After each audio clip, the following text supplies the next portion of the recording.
Well, hello everyone.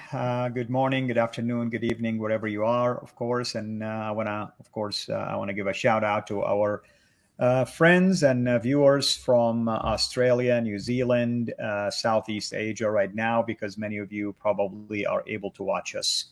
And those of you who are in Europe, I know it's late nighter for you, so thank you for taking the time to do this. But if you are in North America, I know it is still a feasible time. And thank you so much for all of you for praying for me. Of course, I know you haven't seen me in a while doing live streams simply because of my health issue. I'll be having a surgery on the 31st, a third one to be exact. So I covet your prayers for that. So I'm taking it easy. I'm trying to be very selective on doing these live streams. With us here today, of course, a dear brother and a regular visitor, and that's our brother Samuel Green, who always brings exciting topics to the table, and today's topic is no exception. We are going to be talking about the so-called Sahih Hadith, in other words, what we call an authentic sayings of the Prophet of Islam. And many of you, of course, if you're watching this and you are engaged in Islamic evangelism, oftentimes you are going to hear the Muslims will tell you, well, the Prophet said this and the Prophet said that. And if you bring it up to their attention sometimes, and if you even indicate, well, this is what I found in the authentic hadith, sahih, that's the Arabic word for it. If it does not suit the conversation, they may fire back and say, well, no, I don't think that hadith is actually sahih. It might be weak or it might be strange. So today we are going to talk about the top-notch classification of hadith known as sahih. And really two names come to mind usually, and that's Bukhari and Muslim. But we are going to have our brother here, again, Brother Samuel Green, to walk us through why even the Sahih Hadith, the authentic Hadith, cannot be reliable. With that in mind, I'll turn attention to our guest. Thank you so much, brother, for joining us. Hello, Fadi and everyone. It's great to be with you today. Thanks for having me on your program. You're welcome, brother. So it's really an interesting topic indeed. I, as a former Muslim, grew up all the time believing in the Quran. That's wording of Allah. The Sahih Hadith is at the top of the saying of the Prophet. Not that I didn't care for the other Hadith, but when it's Hadith Sahih, it's always important. And then you have, of course, the opinions of the scholars and the Sharia and so on and so forth. And this Sahih Hadith usually is one of the top-notch sources for Sharia law.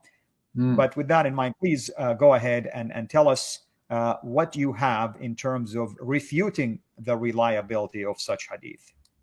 Yeah, well, what I would like to do today is to look at a few examples of what the Sahih Hadith tell us, and just to draw out some observations as we go through these different categories, I guess you could say, of hadiths, these different observations. So what I'll do in a moment, when you're ready, I'll take people through my PowerPoint where I'll look at these different areas. And then, of course, please come in and make any comments as I'm doing that. Okay, so here we are. Are the hadith reliable? Now, the first thing I want us to think about is actually defining hadith. Because what's interesting is when you read the Quran, the word hadith is in the Quran, and the Quran describes itself as hadith. There are several references to this. So there's, Allah has sent down the best hadith, or can you produce a hadith like it? We often think of, can you produce a surah like it? But there's also, can you produce a hadith like it? And so it's just interesting to notice, first of all, when we come to this word hadith, that the Quran describes itself as a hadith. But of course, in general Muslim theology and in their experience, there is a distinction between the Quran and these other books called the Hadith, which are the Hadith which have been collected by men like Imam Bukhari and Muslim. And these books are quite big. I'll flick over to the next slide here. Here are the standard Sunni Hadiths, and you can see that there's a lot of them. There's quite a number of these books, and so you need a fair bit of time to read your way through these and to master these, and I guess that's what Islamic scholars would do. Sunni and Shias will have different hadiths, and so they don't all accept the same hadiths. And this raises an important question for us as Christians when we're debating with Muslims. Often Muslims will want to debate the Bible and the Quran, but the Quran is not the Islamic canon, right? It's not the only Islamic authoritative book. It's also these hadiths, which they would have in different grades. As you mentioned before, there's the Sahih grade for the most reliable. But we need to remember that the Islamic canon is not the Quran. It's the Quran and the hadith. And so the Islamic canon is really open and flexible. As you were mentioning before, Al-Fadi, you can be talking to a Muslim and say, well, hang on, Imam Bukhari, Sahih Bukhari says this, and they'll just dismiss it. But yet that's their canon. That's their canon. And so while they may want to attack the Bible and attack the canon of the Bible, we need to be honest and look at the canon of Islam, which includes the hadiths as well. And so there's the hadith. And then, of course, even when we come to the Quran, as you know, there are many different versions of the Quran which are part of the Islamic canon. Did you want to make any comments there before I go on to my next point? Not at all, but I mean, I like the fact that you're talking about the canon here. And indeed, I mean, this is why the Quran-only Muslims will have a problem for discounting the hadith altogether. Because, for instance, how would you know how many times to pray daily, for instance, and how to perform the prayer or other rituals as well? Because the Quran is really short, even though it claims to be a book of great detail or detailed explanations. I'm sorry to say it has no explanations whatsoever in it. Yeah, absolutely. And so the Islamic canon is the Quran and hadith. And there's basically no agreement amongst Muslims on the hadith. It depends which group you talk to. And as you said, you can talk to a Sunni and he'll just reject Sahih hadiths if he needs to. And so, we need to remember this when they're critical of the Bible, that we don't just look at the Quran. We need to include the hadith as well, to be fair and to be balanced. But what I'd like to do now is to look at some hadiths and to see how, I guess just for us to learn a bit more of the background behind them and to make some observations.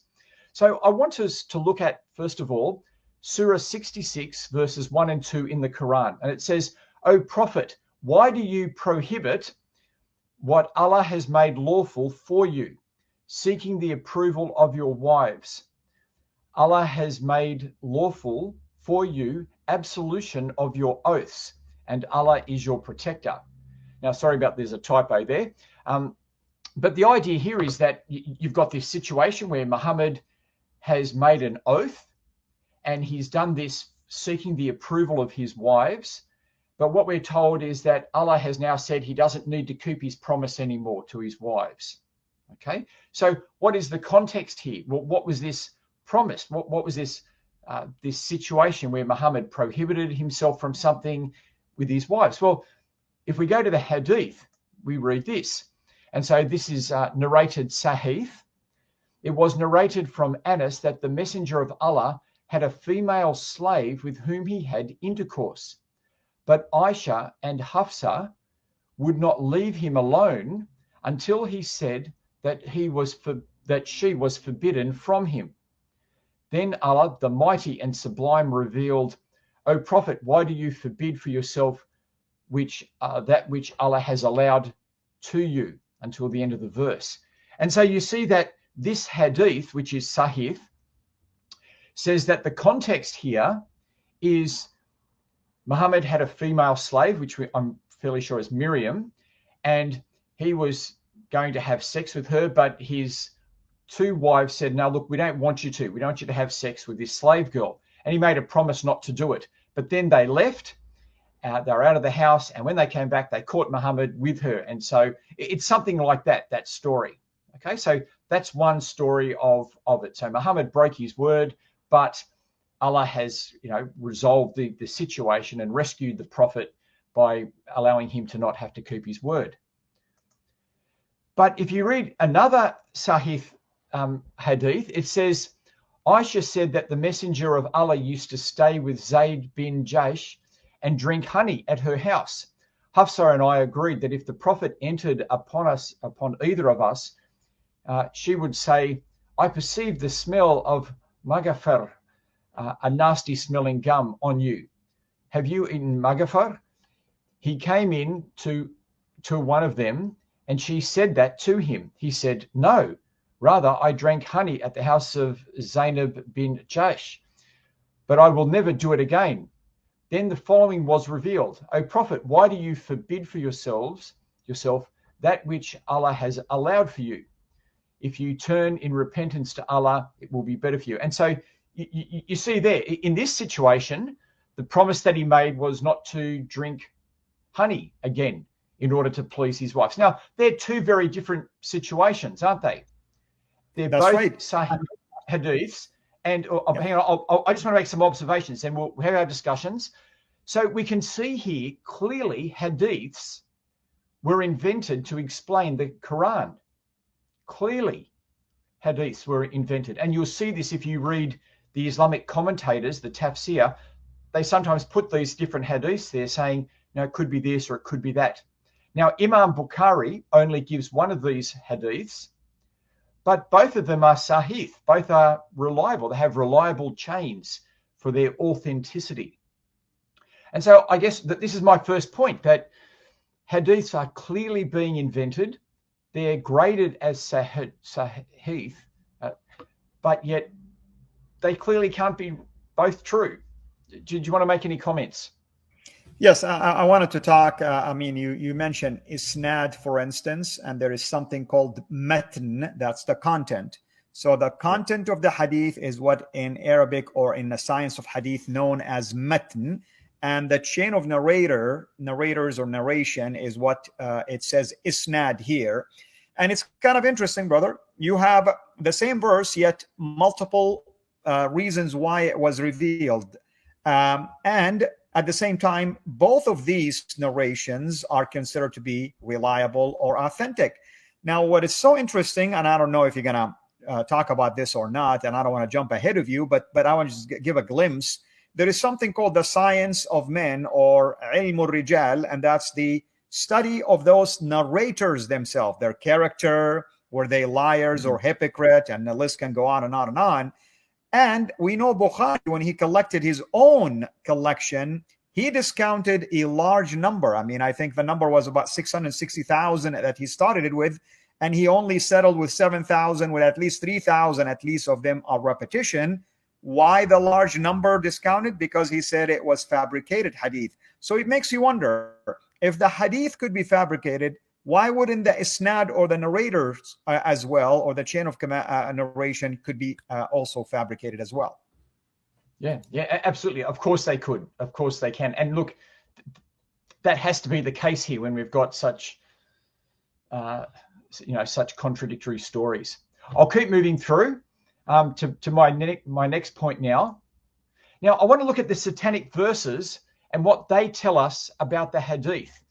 I'm not going to read the satanic verses out, but as I'm sure many of your viewers would know, the satanic verses were an event in Muhammad's life where he was desiring the conversion of the Meccan people, and he was wanting to make it easy for them to accept him as a prophet.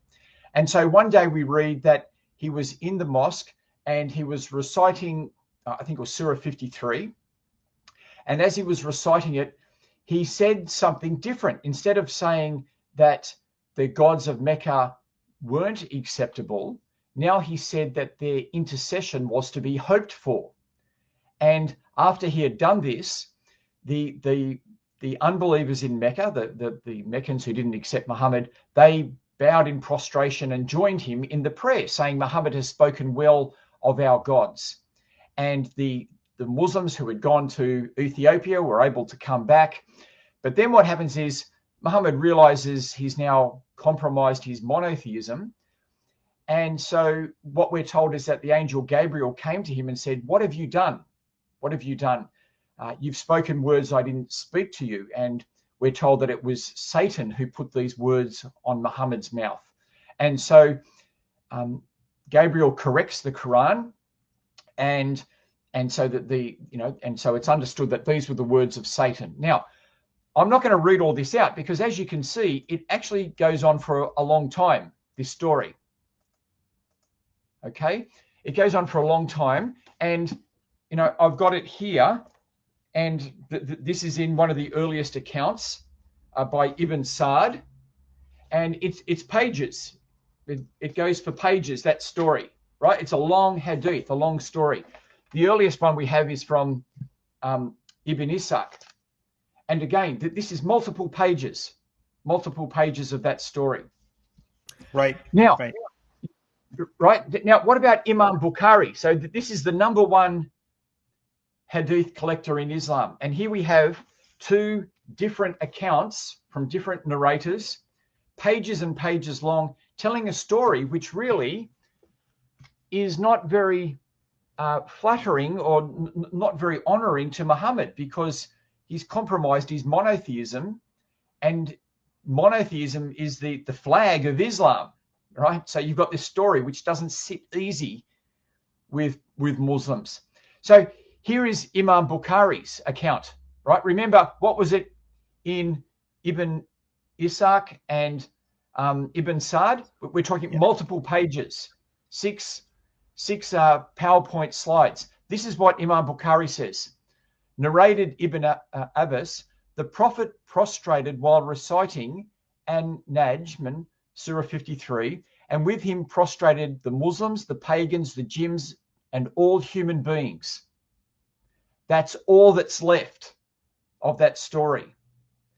So you can actually see Imam Bukhari has edited the story right down to just the one bit he was comfortable with. And that was Muhammad recited Surah 53 and they prostrated with him. They prayed with him. Now, I want to say to you, we can actually look at the original, right? We can look at the original and we can see what Imam Bukhari has done here. He has heavily edited the story and not passed the hadith on faithfully. Now, I'm just bringing this up here. We've actually got good evidence that Imam Bukhari is doing more than just looking at hadiths and passing them on. He's actually editing the hadiths to a form that he's happy with and then passing that on. And not to mention, I wanted to say, Ibn Sa'd is one of the people that also had doubts about the authenticity of many hadith, just to throw it out there. Yeah. So again, I've in my first example of the hadiths, I wanted to show how hadiths are clearly being invented to explain the same verse of the Quran, yet they're all sahih. And then we see this event where we can actually look at a different aspect of hadith. We can look at the hadith in its very early form and then look at it, how it's been handled by Imam Bukhari, and we can see that he has been unfaithful. He has been unfaithful and has not passed on the story faithfully. And as I said, he's edited it down to a single sentence, something that is multiple pages. All he keeps is a sentence. So, this is Imam Bukhari. This is Sahih Bukhari, right? What else has he done in his collection? We're not in a position to judge every one of his hadiths, but when we can judge them, we see that he's really modifying them to make Muhammad appear better than the earlier sources say. Now, the next example I want to give is of miracles. Now, did Muhammad do miracles? Well, according to the Quran, no. And I'm just going to spend a bit of time now going through these verses because there's so many of them, okay? They swear they're stronger those by God, that if a special sign came to them, they would believe. Say, certainly all signs are in the power of God, but what would make you Muslims realize that even if a special sign came, they would not believe? They say, why has no sign been sent down to him from his Lord? Say in response, God is able to send down a sign, but most of them do not know. Right? So it's clear Muhammad is not doing miracles. And they say, why has no sign been sent down to him from his Lord? Say, the unseen is only for Allah to administer. So wait, indeed, I am with you among those who wait. Then would you possibly leave out some of what is revealed to you, or in your breast constrain by it, because they say, why has there not been sent down to him a treasure, or come with him an angel? But you are only a warner. And those who disbelieve say, why has a sign not been sent down to him from his Lord? You are only a warner, and for every people is a guide. Right, so you're getting the point here, right? Look, I'm not going to read all of them, but it just keeps going, right? It keeps going. I'll finish up with these ones. They say, if only he would bring us a miracle from his Lord. Has there not come unto them the proof of what is in the former scriptures? Right? You see, Muhammad doesn't do a miracle. Instead, his God says, go and read the former scriptures. And then finally, when Muhammad is being compared to Moses, they say, the response that the Meccans were having is, why are not signs sent to him like those which were sent to Moses? And I've given you other references, and I don't want to spend a huge amount of time on that, but the overwhelming message of the Quran is Muhammad did not do miracles. Muhammad did not do miracles. However, when you go to the Hadith, right? When you go to the Hadith, sorry, did you want to say something? I was going to say, it is interesting, brother, that the Quran actually uses Moses as an example, and yet our Muslim friends tell us that Muhammad is a prophet like unto Moses. Yes, yeah, and I need to use this verse in the next time I do Muhammad in the Bible. I don't think I used that one the last time, but I need to make sure I put it in. But listen, the Quran says, and how many references have I given you here? It's about 15 or 16 references. It is very clear that Muhammad did not have a miracle. And what it would say is that the Quran is his miracle, right? This is what it would say. The Quran is his miracle. But when you read the Hadith, the answer is yes, Muhammad did do miracles. And so there are multiple Hadiths, again in Sahih Bukhari, where Muhammad is multiplying food on all different occasions. People come to him that run out of food and he multiplies the food. Or another one is where water is pouring out of his fingers to help people wash their hands before they pray. Even though the Quran says you can use sand to clean your hands and rub yourself clean that way, Muhammad does this miracle where water comes out of his hands. But I'm going to bring up another one. What's the biggest miracle that you've heard Muslims talk about?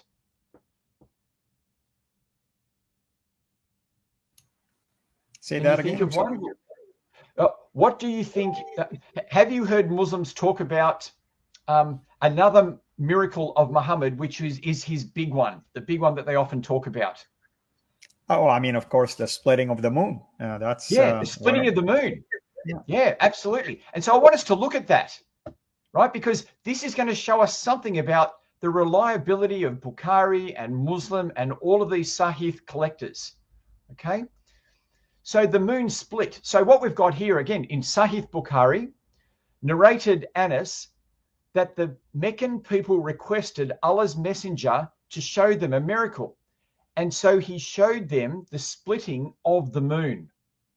Okay, so very clear. And I haven't gone into all the other Hadith collectors, but it's Sahih that Muhammad split the moon. And they've got a verse for it in the Quran. The hour has drawn near, the moon has been split, but if they see a sign, they turn away and say, never-ending magic. Now, the thing with that verse is it doesn't actually say Muhammad did a miracle, and it's talking about the sign of the final hour. Like the topic is the final hour. And so if you actually go and read these, and people may want to do this as a screenshot, I've got all the other references here about all these other things being split, mountains being split at the final hour. And this is just how the Quran talks about the final hour. The verse never says that Muhammad did a miracle. It's saying the hour's drawing near, the moon's splitting. But if they were to see a sign, if they see a sign, then they're not going to accept it, which just fits in with the rest of the Quran. So this is the verse that's used, but there's a lot of problems with saying that this verse is about it. First of all, as I've said, it's just describing the final hour, and we see that elsewhere in these verses, which you can look at. But secondly, Islamic scholars tell us, and I'll just read this here. This is a man who's made a recent translation of the Quran. He says, many such Muslims are unaware, for example, that God spoke in the Quran about the hereafter, that is the final hour, in the past tense, around 500 times. All previous translations changed such verbs to future tense, probably to avoid sounding awkward to the reader as he or she reads about future events in the hereafter in the past tense. Marmaduke Pickthall changed them in certain instances to the present tense, which is still not accurate. And so Muslims will say, Surah 54 verse 1 is talking about the moon having been split. But if you read the Quran in Arabic, it's always talking about the future hour of the final hour in the past tense or in the perfect tense. And so this is one of the problems. You just can't do that. But there's a bigger problem. And that is that all the verses that I just showed you before, with those verses saying Muhammad did no miracle, all of those verses come from these surahs: Surah 2, 6, 10, 11, 13, 17, 20, 21, 28, 29. And all of these surahs are chronologically after Surah 54. Okay? So if exactly, that's brilliant. That's brilliant, right? Because it shows that... Sorry, you go. Yeah, I was going to say, I think there is a delay. I apologize. It's showing that the fact that later verses and later revelations contradict the idea that Muhammad did a miracle, then our Muslim friends have a dilemma. Either the Quran contradicts itself and someone innovated one of these passages, or it is very clear that it wasn't a miracle. And as you stated it correctly, it's always done in the past tense to talk about future things, because Allah is saying it is predetermined already that this is what's going to happen when the end comes. Yes. Yeah. And so it would be impossible for Surah 54 to actually be talking about Muhammad splitting the moon and this cosmological event, and then to have 16 verses after that, chronologically in time, after that, where people say, you haven't given us a miracle, right? It just doesn't work, right? The Quran is clear that Muhammad gave no miracle. Muhammad did no miracles. Now, some observations here. Well, Muslims invented stories about Muhammad doing miracles as they invented other stories, right? We have mass invention of these, and these hadiths are coming from the Sahaba, that they're coming from the most reliable sources, from the most reliable chains of narration. They're in Bukhari and Muslim and all of these, yet they are clearly false. And again, this is just showing that having a chain of narration actually means nothing. It means nothing, right? And these stories are being invented, and that's what we can see. Now, another one I just want to bring up with is the return of Jesus, because the return of Jesus is not actually in the Quran either. Surah 4, verse 154 is sometimes used where it says they will not believe before his death, and they say his death refers to Jesus' death. But if you read it, it's referring to a Jew not believing in Jesus before his death. And the idea of that you need to believe in Allah before you die is actually a significant theme throughout the Quran. You need to believe before you die, and it's saying that the Jews are hostile to Jesus. They tried to crucify him, and they're not going to believe in him before they die. Like, that's what it's saying. It does not say Jesus will return. Same with Surah 43, verse 61. It says that the word is huwa, as you would know, huwa. It says huwa is a sign of the hour, of the final hour. But it doesn't say Jesus will return. It says huwa is a sign of the final hour. But when you read it, it's actually Jesus speaking, and he seems to be speaking about the word of God, or the Quran is the sign of the final hour. I'll let people follow that up more themselves, but I've read quite a number of scholars, and I've heard of 2 or 3 Islamic authors and scholars now who are just saying the return of Jesus is not in the Quran. It comes from the Hadith. And so these are other ideas that we just find, which is standard Islamic belief, but they're not in the Quran. They come from outside of the Quran, from these documents, which when we look at them, when we can test them, as I said, when we looked at the 2 hadiths describing the same event in Surah 66, clearly one of them's got to be invented, if not both. But they're both sahih with good chains. Then when we looked at the satanic verses, we saw that we can look at the original form of the story before Imam Bukhari and see that it's a long story, many pages long. But we can see how Imam Bukhari has chopped it right down to just the bit he's comfortable with, and that he hasn't passed the story on faithfully. And then when we look at the miracles, we see the Quran is overwhelmingly clear that Muhammad did no miracles, and yet the hadiths are full of them. And all the Sahaba and the chains of narration are all saying, absolutely, guaranteed, Muhammad did a miracle. You can't have both. And so my point here is, these Sahih hadiths are not Sahih. We can't judge them by these standards of being Sahih and chains of narration and all this. But we need to use other methods. I would want to suggest we need to use normal historical methods, the normal historical methods that historians use to judge things like that. Yeah. I've got one more point that I'll make just about how we use this in our evangelism, but did you want to bring up anything with what I was saying there?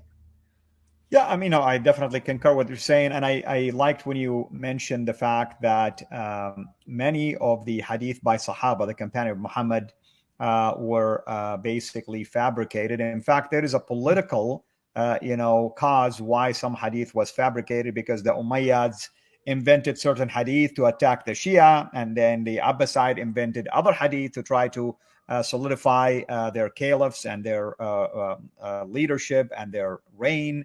And then you have also the idea that someone like by the name of Abu Huraira, who have basically narrated thousands upon thousands of hadith, yet this guy, according to Islamic sources, accepted Islam 3 years before the death of Muhammad. So how in the world was he able to capture all of this? Yet you have someone like Abu Bakr and Omar, who were Muhammad, according to Islamic sources, most of his career, and yet they didn't even have come close to the number of Abu Huraira narrations. Yeah. Yes. Yeah.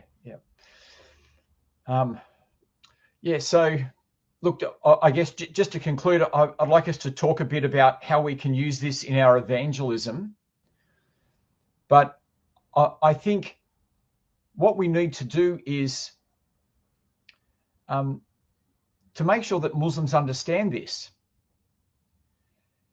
Because I think if we seek to discredit the Quran, as we should, in terms of the different versions of the Quran and the claims that are made about it, I think that a lot of Muslims are going to be resistant to that, and they're not going to want to entertain that.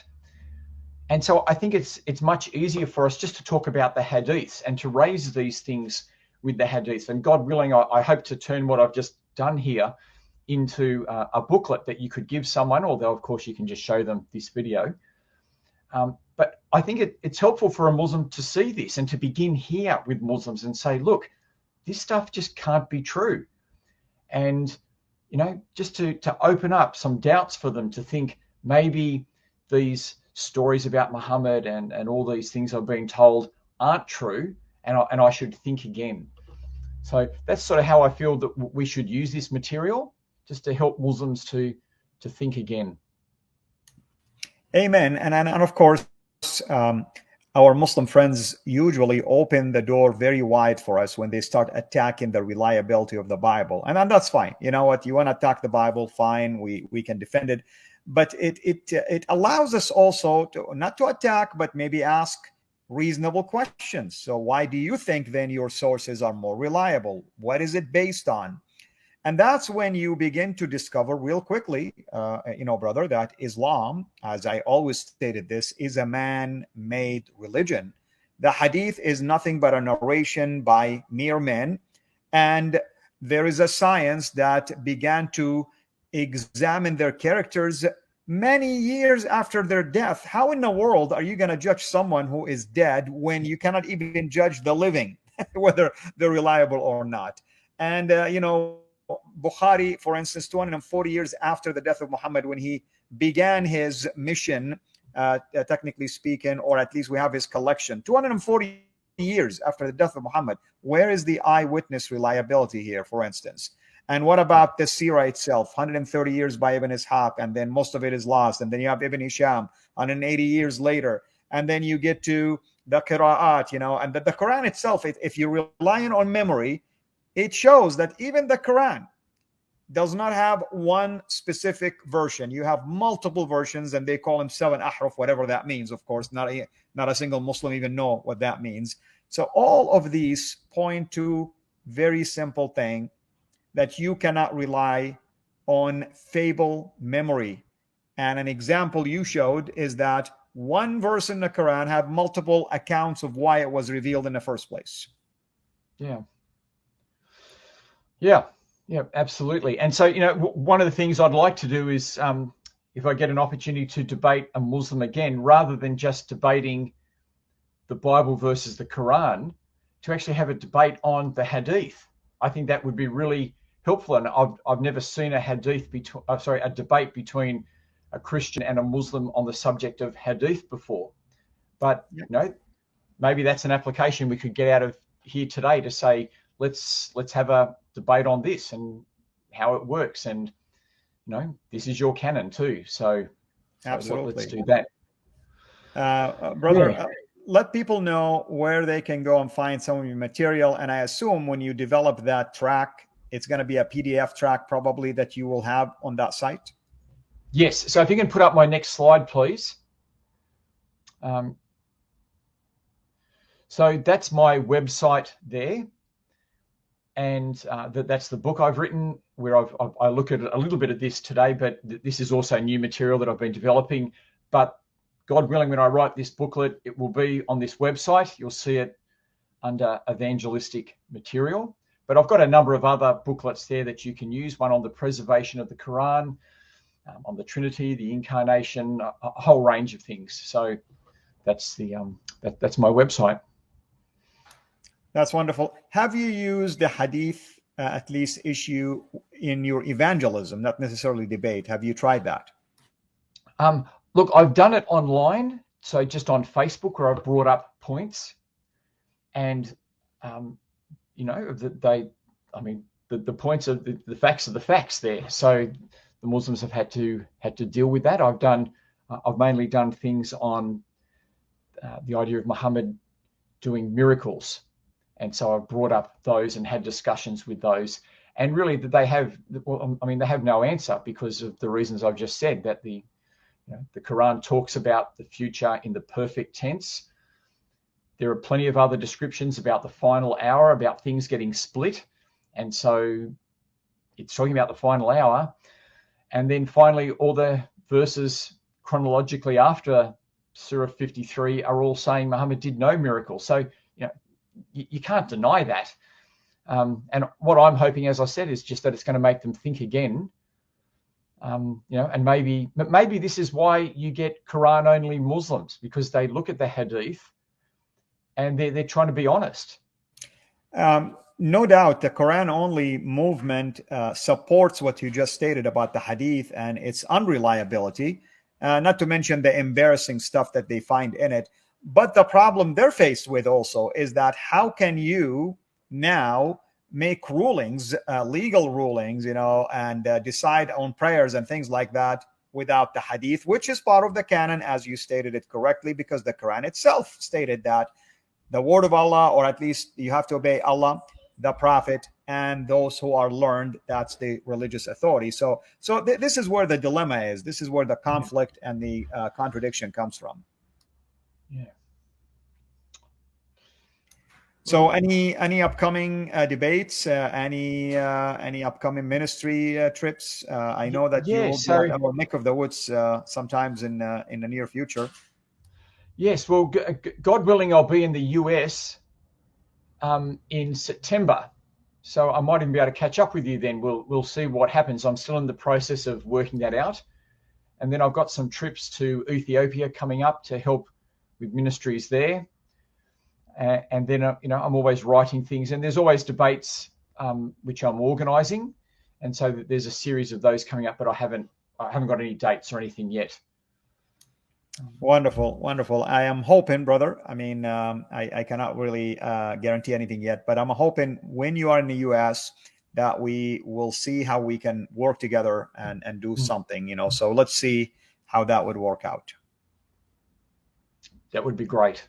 Yeah, that's wonderful, brother. Well, again, thank you so much for spending time with us. I know it's people do not know that you're in Australia, and it's kind of cold over there right now. We're enjoying summer, basically heat, and you are going through the winter, which is, I remember when I first discovered this at school when I was studying science and geography, it was a little bit awkward, and it's like, why? And of course, northern part of the hemisphere and the southern part of the hemisphere and all that kind of stuff. So. Yes. And also I'm down the very south of Australia. Up in the north, it's still very warm. It's a big continent. It's a massive continent.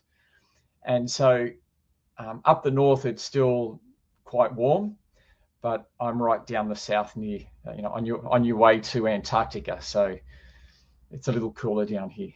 Well, I hope one day I'll be able to make it there. In fact, I was going to go there, and then COVID hit, and that stopped all of these plans. And hopefully, you guys are easing up these restrictions by now.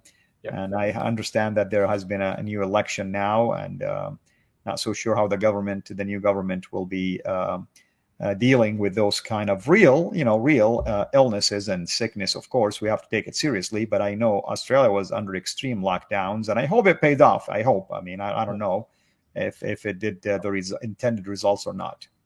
Yeah. Well, I can certainly travel now, so I'm able to do that. That's wonderful. Well, thank you so much again, brother. Okay. And thank you for everyone who joined us. Thank you for our moderator, Gedalia. Thank you for taking time out of your busy schedule to be with us. I know it is kind of really late where you're at, but we're so thankful and appreciative for your support for our ministry. And we encourage everyone, of course, to consider subscribing to our YouTube channel, CIRA International. Brother, do you have a YouTube channel yourself?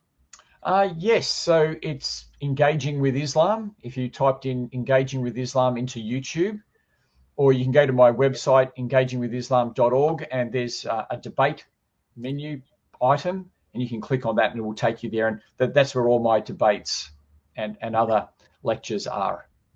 Wonderful. And of course, as always, we encourage you to also prayerfully consider supporting both of us. We are full-time in ministry. You can go to his website, engagingwithislam.org, and see how you can do that over there. And of course, you can also support us through Patreon and PayPal. Again, if the Lord put it in your heart to do so, and we're so thankful for many of your sacrifices. Again, thank you so much. And brother, hopefully I can, we'll do another one. As always, this is probably our fourth or fifth one that we've done. And it's always interesting topics that you bring to the table. And that's why I enjoy working with you, because you are serious about ministry to Muslims, and you yourself have worked with them and you've engaged with them as well, literally in debate and other aspects. Thank you. Amen. Thank you, everyone. This is Al Fadi, over and out.